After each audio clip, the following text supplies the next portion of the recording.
Alors, nous avons un système ternaire en astrologie. D'un côté, la question de la naissance, qui est un problème biologique. La naissance, c'est fondamental. De côté, on a le cosmos, le ciel. Le ciel et la terre, pour parler comme dans le premier livre de la Genèse, au premier verset, et au début du deuxième chapitre aussi. Et puis au milieu, il y a l'interface entre la naissance et le cosmos. Et cette interface, je l'appelle Saturne. Je la désigne comme étant Saturne, comme la planète Saturne. Et je rappelle qu'en 1994, j'ai publié une brochure qui s'appelle L'astrologie selon Saturne. Bon. Je peux tout dire. C'est-à-dire que c'est l'idée que, effectivement, c'est Saturne qui est au cœur du système. Alors, vous savez que Saturne, c'est les 28 ans. Et si on divise par 4, c'est 7 ans.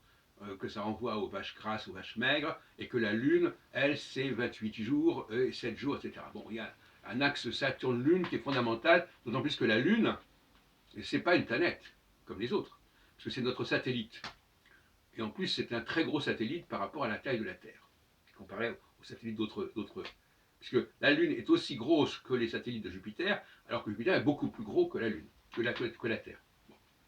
Donc, nous avons une astrologie saturnienne qui va être l'interface entre le moment de la naissance et le plan cosmique.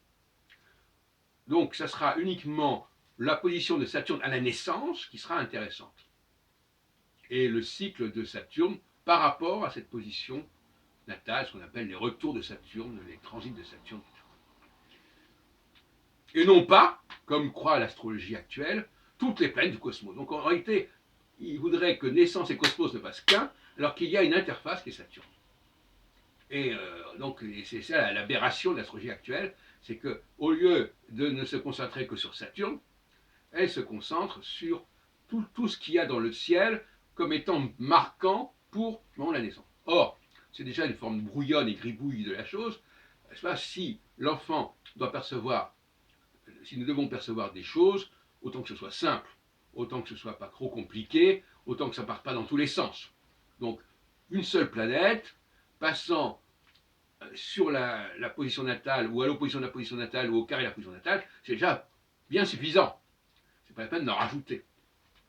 Le problème, c'est que quand on a une piste, une source, il y a toujours la tendance d'en rajouter.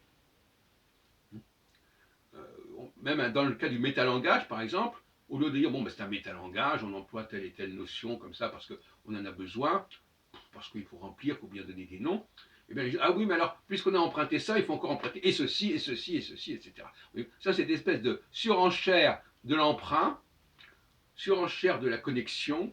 C'est un des mots les pires qui puissent menacer un domaine, un savoir.